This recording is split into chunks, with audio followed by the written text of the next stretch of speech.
ایرانی وزیر خارجہ نے پاکستان میں مذاکرات سے انکار کی خبروں کی تردید کر دی۔ ایرانی وزیر خارجہ عباس عراقچی نے سماجی رابطے پر پیغام جاری کیا اور کہا کہ ایرانی موقف کو امریکی میڈیا پر غلط انداز سے پیش کیا گیا۔ عباس عراقچی نے امن کے لیے پاکستان کی کاوشوں پر دلی اظہار تشکر کیا اور پاکستان زندہ باد کا نعرہ بھی تحریر کیا۔ عباس عراقچی نے تہران میں ہونے والے مظاہروں کی ویڈیو شیئر کی جس کے شرکاء پاکستانی پرچم اور پاکستان سے اظہار تشکر کے پلے کارڈز لے کر شریک ہوئے۔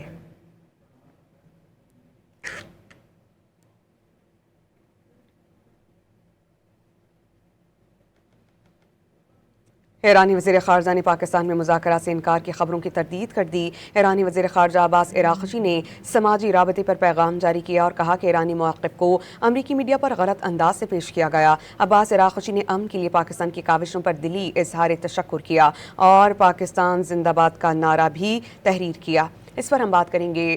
اسلام آباد میں ڈان نیوز کے بیورو چیف افتخار شرازی صاحب سے۔ افتخار شرازی صاحب، بتائیے گا یہ کس قدر خوش آئند ہے کہ عباس عراقچی اعتراف کر رہے ہیں کہ پاکستان ان کا ساتھ دے رہا ہے؟ جی بالکل بالکل، اس میں کوئی شک نہیں ہے کہ کیونکہ اب میڈیا وار کا دور بھی ہے، تو جس طرح عباس عراقچی صاحب نے بتایا ہے کہ کس طرح مغربی میڈیا پاکستان سے متعلق جو ایران کا موقف ہے اس کو غلط انداز میں پیش کر رہا ہے۔ ہیلو جی سن رہے ہیں آپ کو افتخار شرازی صاحب۔ بالکل، تو یہ انہوں نے جیسے کہا ہے اپنے ٹویٹ میں کہ ایران پاکستان کی جانب سے اس وقت جو گلف وار سے متعلق جو ایک بڑی سنسیئر ایفرٹس ہیں ان کو بھی انہوں نے کہا ہے کہ وہ سراہتا ہے۔ ساتھ میں انہوں نے یہ بھی کہا کہ پاکستان سے متعلق جو خبریں ہیں ان کو انہوں نے کہا ہے کہ بالکل وہ بے بنیاد ہیں۔ یقینی طور پہ دونوں ملکوں کے درمیان جو تعلقات کی نوعیت ہے وہ ہمیشہ بڑی زبردست رہی ہے، اور جیسے انہوں نے کہا ہے کہ جو ایران میں مسلح کردہ غیر قانونی جنگ ہے وہ کہ اس کے مستقبل اور حتمی خاتمے کی فکر یہ جو انہوں نے کہا ہے کہ ضرور ہے، اور پاکستان اس حوالے سے جو کوششیں کر رہا ہے اس کو انہوں نے سراہا بھی ہے۔ ساتھ ان کا یہ بھی کہنا ہے کہ جنگ کے خاتمے کے لیے جو شرائط پر کوئی سمجھوتا نہیں کیا جائے گا، جو 5 نکات کی ان کی شرائط تھیں وہ کہ اس حوالے سے انہوں نے کہا۔ ساتھ میں ان کا یہ بھی ایرانی وزیر خارجہ نے پاکستان زندہ باد کے ساتھ اپنے سوشل میڈیا جو پوسٹ ہے اس کو انہوں نے اس کا اختتام کیا ہے۔ تو میرا خیال میں اس جنگ کے اندر جو پاکستان کا ایک بڑا مثبت کردار ہے جس کو پوری دنیا سراہ رہی ہے، اور امریکہ جیسا ملک بھی سفارتکاری کے حوالے سے پاکستان کی ان کوششوں کو سراہ بھی رہا ہے اور اعتماد بھی کر رہا ہے۔ لیکن ظاہر سی بات ہے مغربی میڈیا کے اندر بہت سارا انفلوئنس اسرائیل کا بھی ہے، اور وہ ممالک بالخصوص ہندوستان کے جس کو بڑی پریشانی لاحق ہے پاکستان کے کردار سے، یقینی طور پہ ان کے ویل وشر بھی وہاں پہ موجود ہوں گے۔ تو ایک اگین ناکام کوشش کی جا رہی ہے کہ امپریشن ڈیولپ کیا جائے۔ گزشتہ دنوں کچھ ایسی خبریں بھی سامنے آئیں کہ جو پاکستان کے ذریعے مذاکراتی عمل ہے وہ اس لیے شروع کیا گیا تاکہ ایران کی جو مرکزی قیادت ہے وہ منظر عام پہ اس کے بعد ان کو پھر نشانہ بنانے کی کوشش کی جائے، اور دونوں ملکوں کے درمیان ایک بد اعتمادی کی فضا پیدا کرنے کی ایک ناکام کوشش کی جا رہی ہے۔ لیکن ایرانی قیادت آپ کو معلوم ہے تہران کی شاہراہوں پہ تشکر پاکستان کے نعرے جہاں پہ لگ رہے ہیں وہاں پہ اب دیکھیں کہ ایرانی قیادت بھی پاکستانی پرچم تھامے وہ ایک اس طرح کی گفتگو کر رہی ہے۔ اس سے اندازہ ہو جانا چاہیے دنیا کو کہ جو کچھ بھی ہو جائے پاکستان کے ساتھ ایران کے تعلقات کی نوعیت جس طرح کی ہے اس میں گویا کہ بد اعتمادی کا فیکٹر آ ہی نہیں سکتا، اور یقینی طور پہ پاکستان اس سارے قضیے میں وہ گزشتہ سال کی جنگ ہو یا موجودہ جنگ ہو اس میں ہمیشہ پاکستان نے کنسٹرکٹیو رول پلے کیا ہے، اور اب بھی پاکستان یہ چاہتا ہے کہ یہ جنگ ختم ہونی چاہیے اور ڈپلومیٹک چینل کے تھرو معاملات کو حل کرنا چاہیے، کیونکہ اس جنگ سے صرف کوئی ایک ملک متاثر نہیں ہو رہا، پوری دنیا بلکہ یورپ اور امریکہ تو اب سب سے زیادہ متاثر ہو رہے ہیں وہاں پہ جس طرح کی انفلیشن اور باقی۔ اور آپ دیکھیں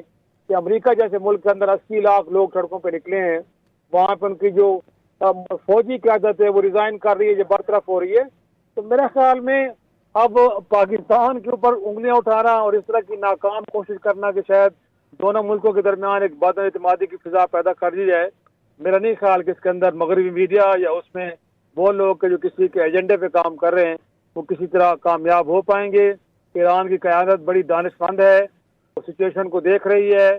ساتھ میں ہر ایک فرنٹ کے اوپر، وہ ملٹری فرنٹ ہو یا میڈیا کا فرنٹ ہو، وہاں پہ کیا کچھ ہو رہا ہے چیزوں کو بڑے اطمینان کے ساتھ وہ پروسیس کر کے اپنے ریئیکشن کے ساتھ سامنے آ رہے ہیں۔ تو میرا خیال ہے کہ یہ ٹویٹ آنا ان کی جانب سے ایکس کے اوپر، اس سے اندازہ ہے ان کو بھی کہ جو کوششیں ہو رہی ہیں کہ پاکستان اور ایران کے درمیان ایک دوری کی فضا پیدا کی جائے تاکہ ایران کو آئسولیٹ کیا جائے اس سارے منظرنامے کے اندر، اس میں کسی طرح کی کامیابی دیکھنے کو نہیں مل رہی. جی ٹھیک. اچھا افتخار شرائط صاحب، پاکستان اس وقت مرکز نگاہ ہے عالمی میڈیا کی اگر بات ہو یا انٹرنیشنل لیول پر پاکستان کی کاوشوں کو ہر ملک سراہ بھی رہا ہے، ڈسکس بھی کر رہا ہے. پاکستان کی جانب سے ثالثی کا کردار ادا کرنا پاکستان کی اہمیت کو خطے میں کس قدر اجاگر کرتا ہے؟ اور اگر خصوصاً ذکر کریں ہم بھارت کا، اس پر اس وقت کیا بیت رہی ہوگی کہ خود ان کے اپنے صحافی ڈسکس کر رہے ہیں کہ انڈیا ہر اہم میٹنگ اور ہر اہم پلیٹ فارم سے باہر ہے. جی بالکل، دنیا کی نام نہاد سب سے بڑی جمہوریت کا تو جنازہ نکل چکا ہے، اور یہ جنازہ ہم نے نہیں نکالا. ایون کہ اب ہندوستان کے اندر کانگریس اور عام آدمی پارٹی کے کیجری اجروال بھی اب ان کو حد پہ تنقید بنا رہے ہیں، اور باقی بھی جتنی بھی چھوٹی بڑی جماعتیں وہاں پہ ہیں وہ اب گویا کہ مودی سرکار کو ہندوستان کے لیے، بھارت کے لیے بہت بڑا ڈیزاسٹر ڈکلیئر کر رہی ہیں کہ اس شخص نے ہم اقتدار میں نہ صرف دنیا بھر میں گویا کہ بھارت کو ڈسکریز کیا بلکہ اب عالمی تنہائی کا شکار بھی کر دیا ہے. اور اب لوگ وہ پرانے نعرے دہرا رہے ہیں کہ جب وہ نیو یارک میں جا کے اب کی بار ٹرمپ سرکار کے نعرے لگا رہے تھے اور ٹرمپ کے ساتھ جفیاں ڈال رہے تھے، اب وہی ٹرمپ جو ہے وہ ان کو منہ لگانے کے لیے تیار نہیں ہے، بلکہ ایک ہندوستان کو تھرڈ کیٹیگری اسٹیٹ کے طور پہ ٹریٹ کیا جا رہا ہے. آپ نے دیکھا ہے کہ کس طرح ان کو مجبور کیا گیا کہ وہ اس وقت آئل نہ خریدیں روس سے، اور ان کے اوپر کس طرح ہیوی ٹیرف لگائے گئے، کس طرح ان سے کہا گیا کہ وہ ایران سے اپنی انویسٹمنٹ کو وائنڈ اپ کریں. تو سارے کام وہ کرتے رہے، لیکن آج جب یہ صورتحال پیدا ہوئی ہے کہ سفارتکاری کی ضرورت ہے تو اس 1.5 ارب کے ملک کو کسی نے گھاس تک نہیں ڈالی، بلکہ سارا عمل پاکستان کے تھرو ہو رہا ہے. وہ عرب ممالک ہوں، وہ امریکہ ہو، وہ چین ہو، رشیا ہو یا ایران ہو، سب اس وقت پاکستان کی طرف دیکھ رہے ہیں، اور سب کی جانب سے یہ کنفرمیشن ہے کہ جب تک اسلام آباد کے اندر ڈائلاگ پروسیس شروع نہیں ہوگا تب تک اس جنگ کے اندر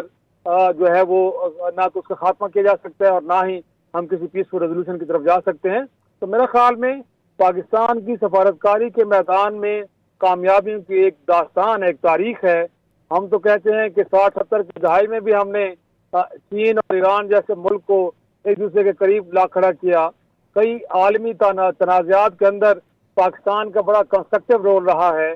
دنیا میں یو این کا جو پیس کیپنگ مشن ہے اس میں پاکستان وہ ملک ہے کہ جس کی فورسز کی تعداد سب سے بڑھ کے ہے، اور ہم نے افریقہ کے اندر گویا کہ وہاں پہ بھی امن لانے میں اپنا کلیدی رول ادا کیا ہے. سربیا کی جنگ کے اندر گویا کہ پاکستان کے پیس کیپرز نے کیسے وہاں پہ لوگوں کی جانیں بچائیں اور وہاں پہ قیام امن کے لیے اپنا گویا کہ مثبت کردار ادا کیا. تو پاکستان کے میرے خیال میں اس ایریا میں جو ایکسپرٹیز ہے دنیا اس سے آگاہ بھی ہے، اور بھارت جیسا ملک جتنا بھی پروپیگنڈا کر لے، میں سمجھتا ہوں کہ آج اس بھارت کو لوگ ایک ٹیررسٹ اسٹیٹ کے طور پہ، ایک روک اسٹیٹ کے طور پہ، اور مودی کو ایک ایکسٹریمسٹ پرائم منسٹر کے طور پہ لوگ گردانتے ہیں کہ جس کی پالیسی یہ ہے کہ اگر ڈفرینس آف اوپینین کو رکھتا ہے تو ہندوستان کے اندر اقلیتیں ہیں تو ان کے گلے کاٹ دو، اور اگر وہ کہیں اور بیٹھے ہیں سکھ ہمارے بھائی کہ وہ اگر کینیڈا میں بھی ہیں یا کہیں وہ امریکہ میں بھی ہیں اور اپنی آزادی کی تحریک چلا رہے ہیں تو ان کے قتل کے منصوبے بھی بنائے جاتے ہیں، ان کو قتل کیا جاتا ہے. تو اب دنیا بھارت کی نام نہاد جمہوریت اور ان کے جو ایک ایکسٹریمسٹ کردار ہے اس سے بری طرح آشنا ہو چکے ہیں، اور یہی وجہ ہے کہ آج کوئی بھی ملک اس تنازع میں اس ملک کو انگیج نہیں کر رہا اور نہ ان سے کسی قسم کو ان پٹ دیا جا رہا ہے. اچھا افتخار شرائط صاحب، جب سے یہ تنازع شروع ہوا پاکستان کی جانب سے بہت اچھے انداز سے اس تمام معاملے کو دیکھا گیا، اور پاکستان کی فہم و فراست کا گرویدہ ہمیں انٹرنیشنل میڈیا بھی نظر آیا. نہ صرف اگر ہم بات کریں امریکہ کی بلکہ دیگر ممالک بھی پاکستان کی فہم و فراست کو سراہ رہے ہیں، اور پاکستان اس خطے میں اپنے ہمسائے ممالک کے ساتھ کس طرح سے تعلقات رکھے ہوئے ہیں اور کس طرح لے کر چل رہا ہے. پاکستان کی جو کاوشیں ہیں وہ یقیناً قابل ستائش ہیں. تو پاکستان کا ان تمام معاملات میں کردار کس حد تک ہائی لائٹ ہوا اور ہمیں مزید کتنی پذیرائی ملی جس طرح ہم نے بہت اچھے طریقے سے اس معاملے کو ڈیل کیا؟ جی بالکل، میرے خیال میں ہم دیکھیں کہ اس وقت اگرچہ ہندوستان کی جانب سے بار بار پلوامہ پہلگام کو لے کے اور پاکستان کے خلاف آپ کو معلوم ہے کہ گزشتہ برس کی مئی کا کسی کو نہیں بھولا کہ جس طرح ایک مس ایڈونچر پاکستان کے خلاف کیا گیا، لیکن اس کے باوجود بھی پاکستان نے ہمیشہ گفتگو کو ترجیح دی ہے۔ ہم ہندوستان جیسے ملکوں کے جس کے عزائم پاکستان کے خلاف اس قدر خطرناک ہیں کہ براہ راست پاکستان پہ حملہ آور ہوا اور افغانستان سے بیٹھ کے پاکستان کے خلاف آج بھی ایک پراکسی کو وہ لک آفٹر کر رہا ہے، لیکن اس کے باوجود اب بھارت جیسے ملک سے بھی ہم کہتے ہیں کہ ہمیں گفتگو کے لیے ہم تیار ہیں، ڈائلاگ ٹیبل پہ آئیں، ڈفرینسز کو وہاں پہ دور ہونا چاہیے۔ اگر وہ ہمارا پانی روکتا ہے اور واٹر ٹیررزم کرتا ہے تو اس کے باوجود بھی ہم انٹرنیشنل فورم ہو، یو این ہو یا ورلڈ بینک ہو جو گارنٹر ہے، ہم ان سے کہتے ہیں کہ آپ ہندوستان کو سمجھائیں کہ یہ مناسب طریقہ نہیں ہے۔ یہ آج افغانستان کی مثال لے لیں آپ کہ وہاں سے کتنی پراکسیز کو گویا کہ ایک سیف ہیون پرووائڈ کی گئی ہے اور پاکستان سے وہاں پہ دہشت گرد کس طرح آ کے حملے کرتے ہیں، لیکن اس کے باوجود بھی پاکستان کے ایک دیرینہ دوست چین نے ہمیں کہا کہ آپ ڈائلاگ ٹیبل پہ آئیں، تو آپ نے دیکھا ہے کہ اورمچی کے اندر ہم افغان بھائیوں کے ساتھ پھر ڈائلاگ ٹیبل پہ جا کے بیٹھے ہیں اور ہم نے یہ امپریشن دیا ہے کہ ہم گفتگو کرنا چاہتے ہیں، ہم گولی کی زبان میں بات نہیں کرنا چاہ رہے، ہم آپس کے ایک اچھے پڑوسی ہیں اور پڑوسیوں کو گفتگو کے ذریعے اپنے معاملات کو حل کرنا چاہیے۔ ہم نے تو طالبان اور امریکی اور اتحادی فوجوں کو بھی ڈائلاگ ٹیبل پہ دوحہ کے اندر بٹھایا اور ہم نے اتنی بڑی عالمی طاقت سے کہا کہ ان لوگوں کے ذریعے گفتگو کے ذریعے آپ معاملات کو حل کریں، بجائے یہ کہ آپ طاقت کے استعمال 2 دہائیوں سے کر رہے ہیں اور اب افغانستان کے اندر مسئلے کو حل نہیں کر پائے۔ تو ہم نے امریکہ جیسے ملک کو قائل کیا، ہم نے نیٹو کو قائل کیا۔ تو میں سمجھتا ہوں کہ اب پاکستان کا جو کنڈکٹ رہا ہے، اور آپ کو یاد ہے کہ بھارت کے ساتھ جنگ کے بعد یو این کی رپورٹ جب سامنے آئی تھی جس میں کہا گیا تھا کہ پاکستان نے اپنا حق دفاع استعمال کیا اور وہ استعمال کرنے سے پہلے بھی اقوام متحدہ کو باقاعدہ طور پہ آگاہ کیا گیا کہ ایک ان پرووکڈ ہندوستان کی جانب سے جارحیت ہوئی ہے جس میں ہمارے سویلینز کو نشانہ بنایا گیا ہے، ہمارے عام شہریوں کو مارا گیا ہے اور ہم اپنے حق دفاع کو استعمال کرتے ہوئے ہندوستان پہ حملہ آور ہو رہے ہیں، اور ہم نے وہاں پہ صرف ملٹری ٹارگٹس کو ہٹ کیا ہے۔ گویا کہ اس کی گواہی اقوام متحدہ جیسے ادارے نے دی ہے کہ پاکستان کی جانب سے جوابی کارروائیاں صرف ہندوستان کے فوجی ٹھکانوں پہ ہوئی ہیں، وہاں پہ سویلینز کو ہٹ نہیں کیا گیا۔ تو میں سمجھتا ہوں کہ فیکٹ شیٹ دنیا کے سامنے ہے اور ہم نے پوری عالم کو بتا دیا ہے کہ پاکستان ایک ذمہ دار ریاست ہے، ایک نیوکلیر ملک ہے، لیکن وہ گویا کہ دنیا کے اندر امن کے لیے تو صف اول کے ملک کے طور پہ کردار ادا کرتا ہے،